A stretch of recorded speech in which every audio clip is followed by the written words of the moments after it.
Oh, and I can share to my Facebook. Yes. Hello, and welcome to another episode of the Inside Voice podcast with another live video edition. We do these every Tuesdays at 1 p.m. Eastern Standard Time. My name is Carrie Roberts. I'm the host of the Inside Voice podcast, and this podcast is part of Voice. You can learn more about Voice at voicesummit.ai. And they have two events coming up. We have May 26th. We have another Voice Talks, sponsored by Google Assistant, and we also have Voice Global on June 9th. So I want to welcome my lovely guest today, Miss Wendi Cooper. She is the owner and founder of C Spot Run Production. She's also a multi-award creative director winner. So excited to have you here, Wendi. Thanks for being here. Hey, Carrie, I am super excited about being here. You know that. Yes, we talked before, and you kind of have this kind of different take on voice, and I'm really excited to talk about it. So you've been in the direct response TV world for a long time, and I'd love for you to start off by talking about what direct response is, for those that don't know, have never heard of it before, and tell us a little bit about your journey kind of into it and some of the clients you've worked with before we kind of get into how it works with voice. Okay, awesome. So direct response is basically direct response is anything that is quantifiable media. And it started back in, for those of you that don't know, which I'm sure that there's a heck of a lot of you that do know, but direct response started back in it started earlier than that, but it started back when there was deregulation of the airwaves, and the overnight programming became freed up. So it used to be bars and tones at midnight, and it was the right. So there was nothing on television after that. Then with deregulation, I think it was Reagan, I'm not sure, but with deregulation of the airwaves, all of that programming time that there was no programs in overnight became available. So that became paid programming. So back in the day, in the early 90s, late 80s, early 90s, a group of people came together, very similar to what is happening in voice. There's this very fanatic group of people that we hear about all over the world. But this group of people came along and they said, well, what if we could create a program in there to sell a product, to launch a product in that paid programming slot. Now, mind you, those paid programming slots never had anything in them. So they were very, very cheap, extremely cheap. The thing that cost the money was the production of the 30-minute or 28-30 long form infomercial. So this was the birth of the infomercial, which was the major birth of direct response. So over the years, that's why you see long form infomercials at night or wherever, they always have that disclaimer about them being paid programming. They are not advertising to the FTC. They are paid programming. They are somebody paying to have that program slot. So that grew and got very big. It grew companies like Guthrie Ranker, brands like Sonic Care toothbrush, you name it, a lot of them, Proactive Skincare. They were all launched through an infomercial. The guts of an infomercial really is quantifiable media and advertising. So we're looking at the inbound telemarketing, we're looking at outbound telemarketing, we're looking at how many people you can get on subscriptions. Very similar to everything that is happening, that could happen with voice today and some of the challenges. So from there, because we had so much success, there was millions and millions and millions of dollars being made in the old cowboy Wild West days of direct response or infomercials. Typically, why companies use this paid programming format was because it was inexpensive, and it was inexpensive. So the cost to launch a product was minimal, right? And you got the consumer feedback, and you were able to grow your brand in that way. That's how some of the most amazing brands, Sleep Number, Bed, they were all launched through infomercials, right? So that was taking the consumer data, analyzing it, seeing what your spend was to your media buy and your revenue generated to your media buy. So this was the early days of quantifiable advertising, okay? That grew into then short form. So short form wasn't initially a thing to sell products until infomercials really got there. We perfected all of the challenges of the back end, the logistics, the inbound, outbound telemarketing, the subscriptions, and the fulfillment, everything like this. Okay. So along comes, we started to do a lot of short form probably in the late 90s, where short form became what we called a drive to retail. So the goal of direct response advertising was always to launch your product directly to the consumer in inexpensive media, build your audience, build your customer base, right? Keep that churning. Look at your media, get rid of the media that doesn't work, isn't paying out at the MER, media efficiency ratio, that you want it to or it needs to. And then continuing to buy where it is. Does this sound familiar, everybody? This is basically digital marketing, okay? But this is where it came from. This is the essence of where digital marketing came from, because back in the day, there was no digital marketing. We were still like doing fax machines, right? So short form came along, and okay, everybody remembers the Snuggie and the this and the that, but that's the cheesy short form, right? That's kind of like, but millions of people still buy from it. And why do companies or products like that make hundreds and hundreds of millions of dollars around the world through short form advertising? It's because that short form then started to drive the retail placement. There's a whole very complicated reason for all of this that I can't go into, but over time, eventually, we saw the advent of, I think it was in 2002, 2001. I was a consultant to build Time Life Direct, which was right after 9/11. And I thought it was going to be like the dream job to go in and do this, because they had just merged with AOL.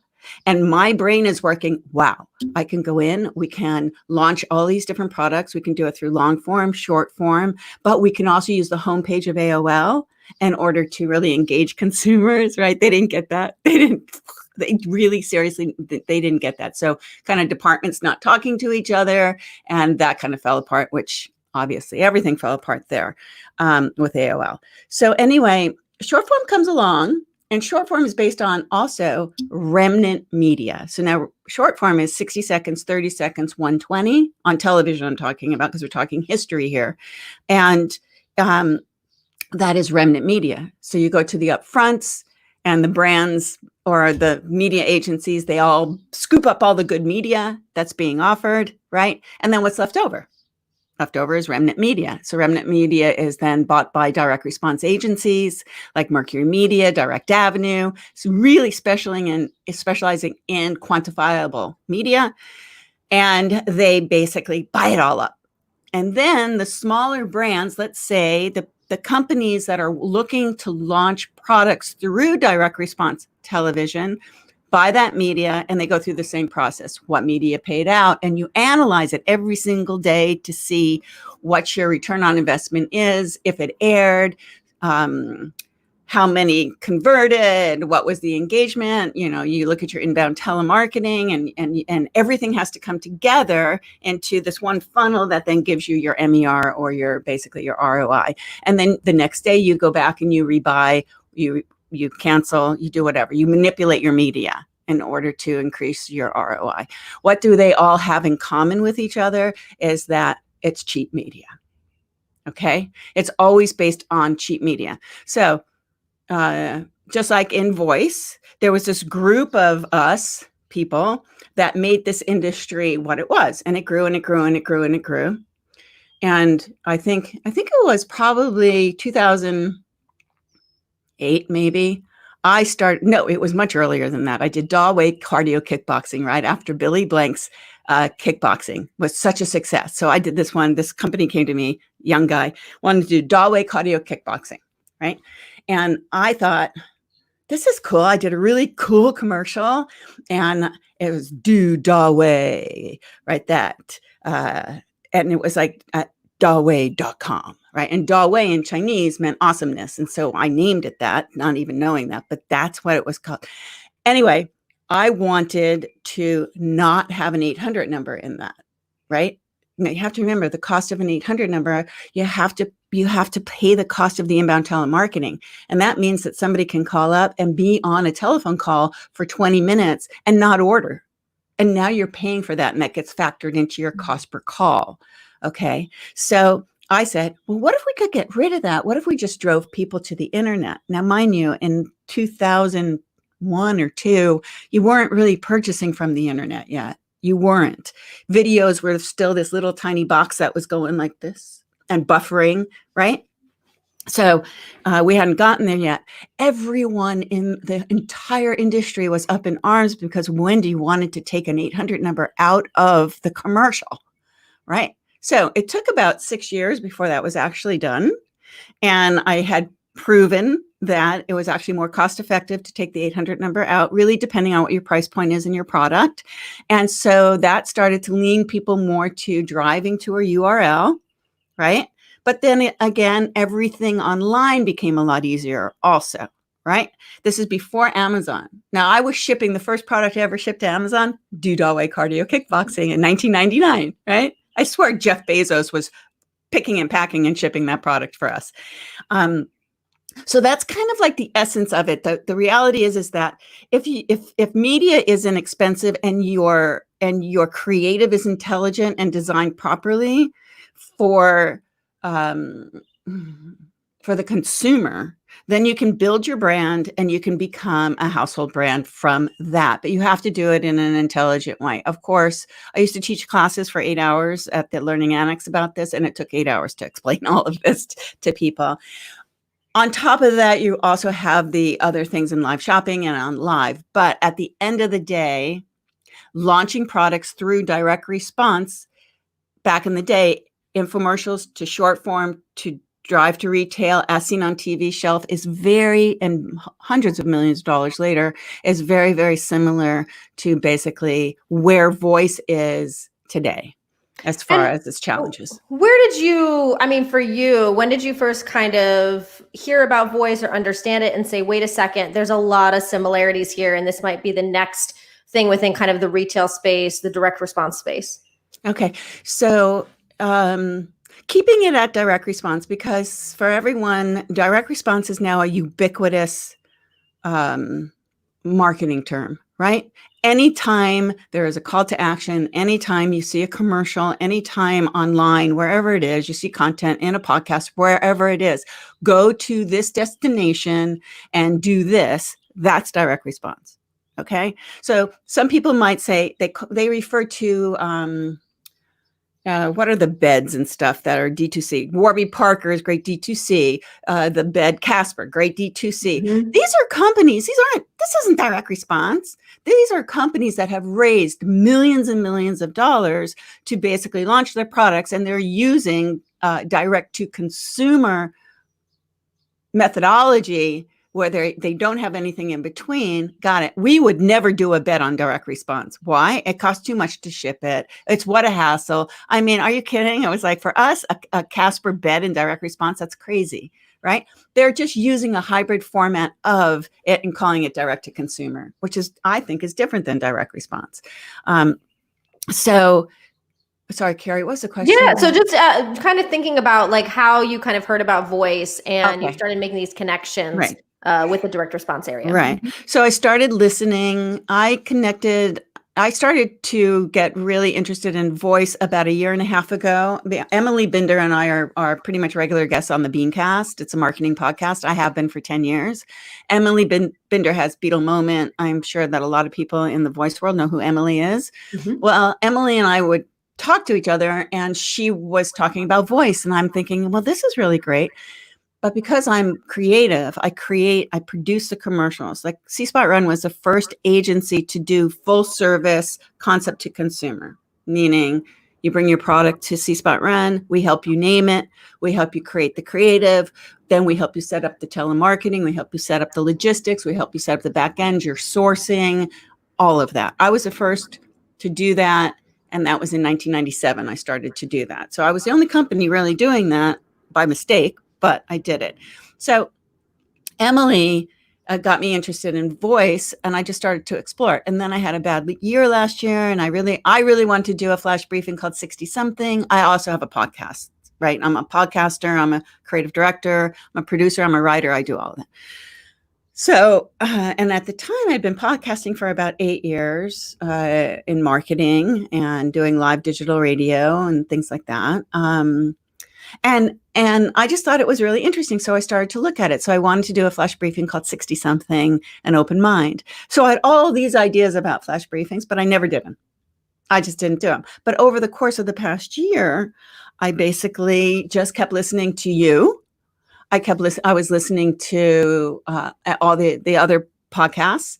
And it just dawned on me one day, oh my goodness, I just keep hearing like, this is like the direct response industry all over again. Like this is what we went through in the early days of direct response. All of the back end challenges, all of the shopping cart abandonment rate when all of a sudden you could shop online, the privacies, the securities, all of the challenges. You guys call it conversation design. We called it scripting for inbound telemarketing. We saw IVR come around years ago and we were like, oh yes, a way to save money on a call, right? Automate it, to have it automated. But that brought on so many challenges. The dog would bark, we would lose a customer. They would have an accent, we would lose a customer. So was it really more cost effective, or was it better to have that real interaction with a live person on the other end of the thing? I believe that most of the stuff, it appears to me, and I listen to everyone, it appears to me that no one is really talking about how to use voice, or how to use, specifically for me, flash briefings and skills as a way to launch your brand or increase your audience, reach a different audience, and also the connection between, I'm an Amazon brand seller because I also have a product that I own that I've been selling on Amazon as a brand seller for 6 years. So I understand in really in depth the algorithm of Amazon, the sponsor key terms, how Amazon works. So to have this ability to use a flash briefing and build a skill that is interesting and engaging, but also connects you immediately in app to a possible purchase. This is like, what? And it's free? Well, and I wanted to stop you right there because I think what's interesting to me, so only Amazon has these kind of flash briefings, these microcasts. Google does not at this time. And it's funny because you're right. A lot of people don't talk about it. They're always pushing the skills, which are important. But there are some people on here, doing amazing work. I do want to give a shout out to the Gaming Observer. Adrian has one of the top, flash briefings on there. And he has built this tremendous brand and community. He's only 21 years old. We have a couple other people that are doing it in their space, and they've built, again, this following, this community. But a lot of people say like, oh, well, we don't want to make those because they're free or they're not important. And I do think it's interesting you're saying like, wait, here's one place that you could be building your brand. So I'd love to hear more about what you're kind of seeing or what you would like to see, how flash briefings can kind of help a brand build not only their brand, but their community as well. Right. So, C-Spot Run is a creative agency that also has the chops to manage a campaign, right, from the outside. So how I always look at things as you have to, every product or every personal brand or every podcaster or every gamer, whatever it might be, they're individual. And so the creative is going to be based, around what they have to say. Now, obviously, it's a pull medium, right? It's where somebody asked me about this yesterday, and I said, look, if you could put yourself and your services on Amazon and be in the Amazon algorithm of search, would you do that? I mean, of course you would, because you become part of the algorithm of Amazon. So Amazon is the largest search engine for products that there is. So why would you, if you were able to put your services, hi, I'm Wendi, on Amazon, would you not do that for free? Basically, it's for free. And everyone always says, well, of course I would do that. Or, it's because people who like this, like that. There's so many benefits of having a flash briefing on Amazon as a product, even if you're not selling anything, or even if not that you're not selling anything. Everybody always wants to know about what's the ROI. Yep. It's like I said to you when I was talking to you, there is no ROI, people, if there is no cost, right? So the ROI is awesome, even if it's just $1, if you're not paying really anything for that medium, right? For that media. So that's a weird question. What's the ROI? It's like, because it's an audio format, or if you do multimodal, it's not necessarily an audio format, but let's just say it's an audio format, that the cost of entry is so low when it comes to an audio format. The thing that is important is, what is your creative? How do you talk to people? Why are you sending them into a skill? And then what is it that your skill's intent is? If for gaming, if it's to just get people to play the game and to be engaged in the skill, I got it. But from my point of view, it's how can a brand have an engaging conversation through, let's say, a daily flash briefing with their customer, and then also drive them possibly to a skill, depending. Maybe they have multiple SKUs on Amazon that they want to talk about, right? Maybe you just want to do product reviews, and you want to be an affiliate and build your audience by being a personal brand that basically says, hey, I found this other great product, everybody. And you're so much fun to listen to, and your product selection is so great that you're coming up in people's news feeds every day, and they're loving it because you're giving them something of value, So I have a perspective on it that is completely different than I've ever heard anybody anywhere talk about. Yeah, I agree. I think, I'm a brand person myself, so I think you're right. If you can go, Gary Vaynerchuk talks about this all the time, go where the attention is, but it costs the least, which is what a lot of your background is. If you don't have a lot of money, you can do these flash briefings, but it's like a podcast, it's like a TV commercial, it's like anything else. If the creative is not good, then you lose people. Right. So can you give us maybe a few tips of, if somebody says, okay, I'm ready to start a flash briefing, I hear you, this would be great for my brand, especially in the retail space, right? You're like, it's part of Amazon, it could go into a skill, they could purchase something, it makes sense. Any tips for how someone could make it creatively interesting and great for their brand from an audio perspective? Well, I think so. I'm working with 4 companies right now. None of our flash briefings yet are launched. I believe in having a strong team. So my team, I have a developer that I'm now working with for the skills. So I make sure that the skills are done properly. And then I told you I really wanted to talk about the direct response, but my agency is really a creative agency where we do a lot of the sonic branding. So because I just want to throw this in, because I come from the video and commercial space, we always created sonic branding. We always created original music. We always drove our engagement through our music and through our voiceover and through our scripting and our offers and data and feedback from the consumer. So all I've really done is taken what I've always done for 20 something years and eliminated the video part of it. Because if a customer or a client were to come to me, I would have to look at, of course, their product or what they want to do, and then come up with a unique positioning, because everybody has a unique selling proposition, or they should, and then find something really fun to do with that. You can't use a flash briefing to just be a commercial. You have to disguise it, right? So you have to use a flash briefing to be something that, people want to listen to every day, let's say. And consistency is key. So I have a flash briefing that I'm launching on my own because I have a podcast, and it's basically, my podcast is long form interview, The Wendi Cooper Show, Speaking of Age, conversations with remarkable people over 50, right? My flash briefing, which I now have in a mini podcast because it's 3 to 5 minutes long, is Speaking of Age Daily with Wendi. Now, inside of that 5 minutes, I'm talking about anything and everything, but I'm making it fun. And I'm making it so people want to listen to me. And then eventually, I'll talk about this, or I talk about Brene Brown. Hey, you know what? You can find Brene Brown on Audible, right? And you can put that into your cart right now.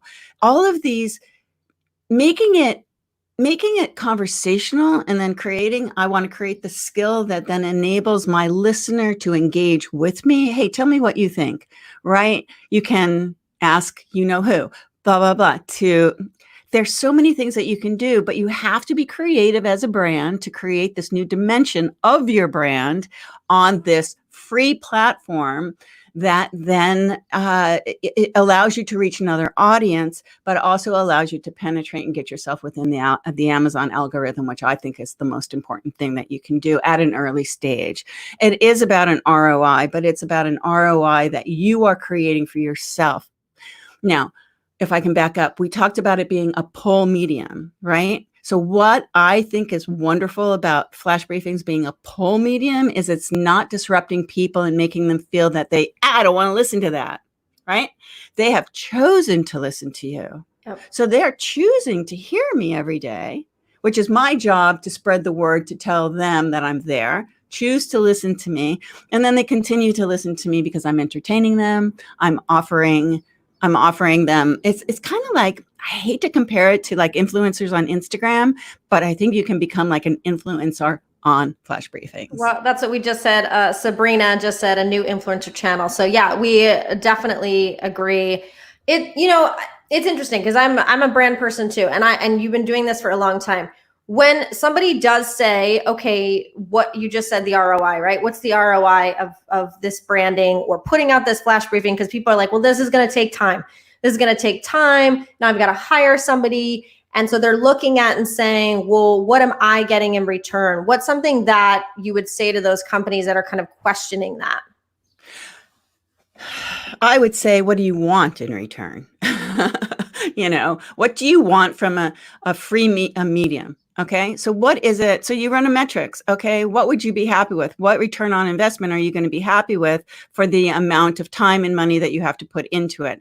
So that's kind of where my company comes in, is I'm a little bit different. I bring the marketing smarts kind of to the creative side of it. Because you've interviewed a lot of people, and you interview people that are from the sonic branding side of it. And I'm sorry, but they all basically work the same way. We work the same way also. We have to identify what the sound of your brand is going to be, what the logo that we create for you is. But I take that one step further. I've always done that, but I want to be able to take that one step further and bring all of that we create. I'll help you create your flash briefings. Right? This is the service that I want to offer people. Let me guide you. We'll set you up. We'll get you going. We'll teach you. We'll make sure everything is perfect, right? And then once you get your mojo in doing a flash briefing, you can bank them. You can create, 10, 15 at a time, right? It's not as difficult as you think, or we'll hire the voice talent, or we'll do the scripting. You don't have to worry about it. The fact is that don't miss out in being in a place where everybody says it in voice. It's kind of like, well, let's compare it to where Google was in 1999, having the ultimate URL. Do you know that I have had since probably 1999 longtaileffect.com, and I still have it. I have livecoverletter.com. I've had that for 12 years, right? That's because there was no live streaming, and I thought that would be cool. But my best advice is, don't listen to all the naysayers. Don't listen to, just because you can measure it that means that you should. Because it's a pull medium, you have an interested person to keep them intrigued and interested. It is a new audience. You are now also in the Amazon algorithm. Do you know how valuable that is? I don't know how many toilet stools I've sold on Amazon, because I'm in that. I do no marketing for my EasyGo Pro. Go Time Just Got Easier. I do none. And I sell them every day on Amazon. And I am not doing a thing. Okay. So once you're kind of in there, and Amazon sees what you've got going on. I would love to say this, and my husband told me not to say this, but I'm going to say it. Why does Amazon have flash briefings? Why, Carrie? I mean, I think my personal opinion is, I think that they do. They want more people in their system. They want more people to use their stuff and their products and attract. It's kind of their own way of pulling and marketing in themselves. That would be my guess. They have it because Amazon typically doesn't pay for any advertising for anybody, right? So if you're a brand seller on Amazon, that's coming out of your pocket. Okay, so so when you see Amazon doing like their national television commercials that they do rarely, right? And it's for a brand. That brand has probably dug deep into their pocket and subsidized also that commercial for Amazon. So that's how Amazon does it. Is everybody pays for everything for Amazon if you want to be part of the Amazon ecosystem. Okay. So along comes this voice world. Well, what Jeff Bezos, I think, and the whole team over there at Amazon, and I've never spoken to any of them, I'm assuming they want to be in your home so that I would love to have a commercial for a brand that basically says, let's say it's the Medicare commercial you see all the time, right? Are you on Medicare? Where the commercial just says, ask Alexa. Yep. Put it in your cart. You don't have to call. You don't have to go online. You don't have to remember a URL. You don't have to do any of it. It just in the CTA basically tells you, ask Alexa. Bam. Ask Alexa right now to add it to your cart. Right? This is where I think they want to get. This is where I would like to be able to get. But Amazon, I believe that Amazon has these flash briefings and these skills because they treat them just like a product on Amazon. People who listen to this like this, right? There's nothing different for them. It is their way of bringing people in that will eventually use them to sell more product on Amazon, period. I want to just on a side note of that, because I feel like from a podcasting standpoint, Spotify is the same way. I don't know if you've noticed the stats. So you can look on Spotify and see what your listeners listen to. So you're hearing what music, and then you're also seeing what podcasts they listen to, which is pretty interesting. So I think you're right. I think there's a lot of similarities there. I agree with you from a brand standpoint. I'm always about building community. I think it's when you put out great creative content, like you're saying, you build that community. So you do flash briefings and you do skills and you can sell something. I always think brand, market, sell. It kind of goes through that whole process. So it makes sense to do it. But like you said, it definitely has to be done well. It doesn't have to be like the greatest thing ever, but it has to be done good audio, a genuine host, you're really thinking about who you are. Like you said, sonic branding, there's a lot of pieces that can go into it to work for an organization. Well, think about, I'm working with 4 people right now, 4 clients right now. So I have one that is already has a book and a journal on Amazon. It's well known. We're doing something really creative with that. I can't say what it is. I'm working with someone who is a Reiki wellness yoga person that also has jewelry that she makes out of crystals that now tell a story that can be sold on Amazon, and part of it goes to a charity in India. Her flash briefing and her skill is going to be just awesome and beautiful and really lend something to her already live Facebooks that she does, her YouTube channel, all of that. As a podcaster or as an author in general, if you want to use a flash briefing, Emily is a perfect example of this and what I'm doing with my flash briefing, which it hasn't launched yet, but it is in a mini podcast. It's just a dimension to your podcast. So you can drive people to your podcast or you can drive people wherever, but you can take a snippet or you can do today on my podcast and you give a little bit of a clip so people have a sneak peek so they know, to listen to it. You can ask. So you could ask, my Alexi is plugged in. I don't want to have to mess with it. There's so many different ways, depending on the path that you want to put people on for your brand or what it is that you're doing. If you're an author and you have a book on Amazon, why would you not want to have a flash briefing? If you want to tell a story or you have meditations that you do in a meditation series, let's say, or something, why wouldn't you do a flash briefing? Yeah, I agree. I've talked about this before too. Flash briefing, podcast skills. I mean, it makes sense. And the flash briefings can be anywhere from a minute to 10 minutes long. And some people, actually, there have been a lot of people that have requested that, like, sometimes it's too short. Like they want something a little bit longer than 2 minutes. So I think it really depends on the content, the guest, and what you're doing. So I think that's a really good point. Are there any flash briefings or skills that like you really enjoy besides, the one you're working on and your own? Well, I can't say that there is. The one flash briefing I always listen to is Emily Binder's Beetle Moment. I think she is awesome. They're short, they're sweet, and they always have value. She always brings value to the table, right? Which is what you really should do. She doesn't have a skill attached to it. It's just a flash briefing, and I love it. It comes up in my news. That's the other thing for people listening who don't really understand, who are listening because of the headline that says direct response television. Anytime that you can, have 1 to 10 minutes of somebody's ear, I mean, that's crazy remarkable. So as far as a skill, my flash briefing, besides Emily's and BBC, I always listen to the BBC. I've tested a lot of skills or flash briefings, and no, I can't say that I have found one that I really enjoy and that I look forward to listening to every day in my news. No, I just, that's what makes me want to do what I want to do is because let's create some awesome creative so that we get people in there, It makes a difference. It's, people always say like, oh, there's, at first it was, oh, there's so many YouTube videos. And then it was, there's so many podcasts. Eventually it'll be, there's so many skills. And it's like, yeah, but you're going to say it a different way. Your creative is going to be different. Like you said, you kind of have that one moment.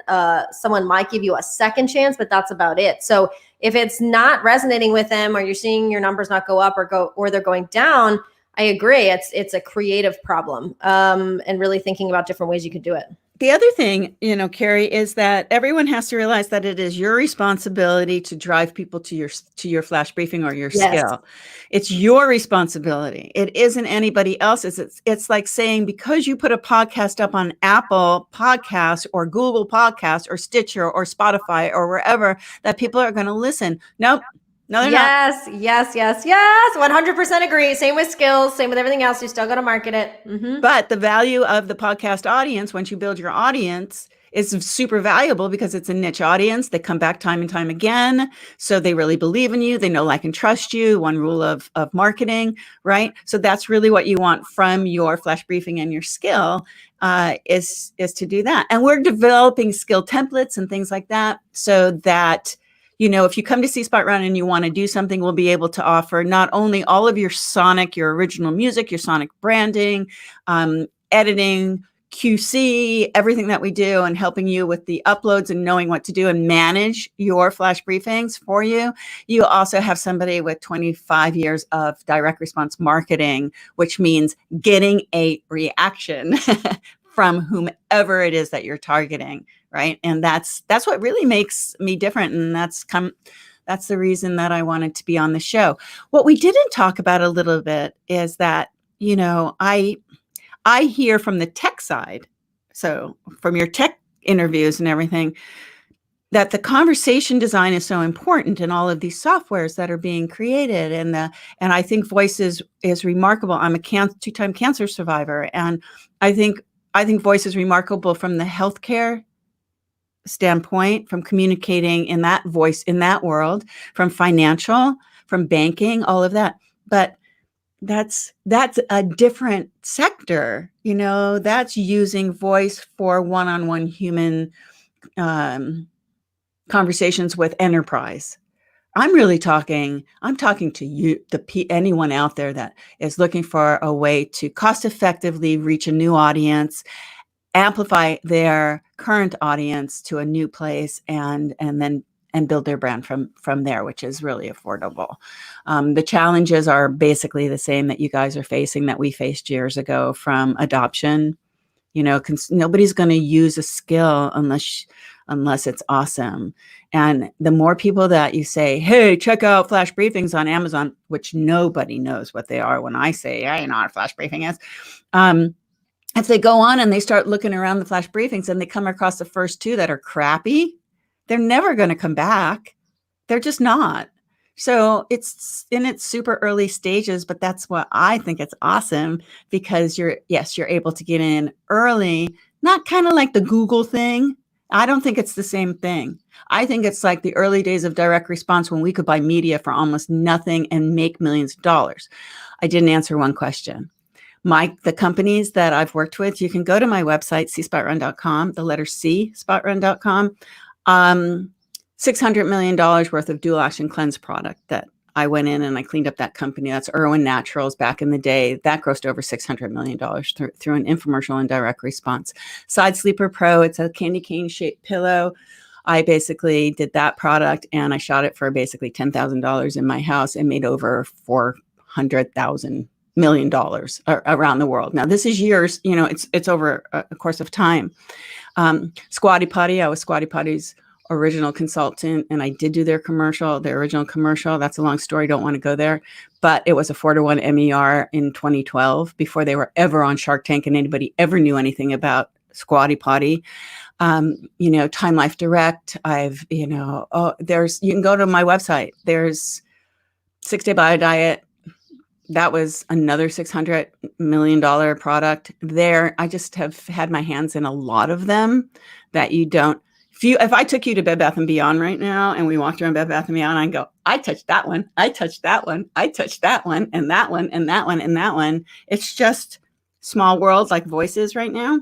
So you seem to be touching everything. Yeah. Right? That's kind of where I came from. So yeah, I think it's great. I think it's what I love about the voice space. And obviously I'm kind of a community person. So being able to hear such a variety of people from very different backgrounds come into this space, but use the same education and passion makes for a very interesting mix and for growth of voice. So I'm excited to see more. If people want to connect with you on social media, is there a place that you use quite often? Was it LinkedIn or Twitter, or where can they connect with you? So I'm on LinkedIn, obviously, Wendi Cooper. Twitter, I don't do much on Twitter. I have to be honest. I'm there. My company name is C-Spot Run, the letter C-Spot Run, and how I named that is really fun to talk about, but we won't. So it's cspot.run.com. WendiCooper.com will take you everywhere. Even C-Spot Run is there. If you go there and you want to see what my rates are, I have no rates. I don't put rates up. It's individualized. It depends on your budget, how we want to work together. So it's not fair for me to put packages or rates up because I'm not there. I won't do that.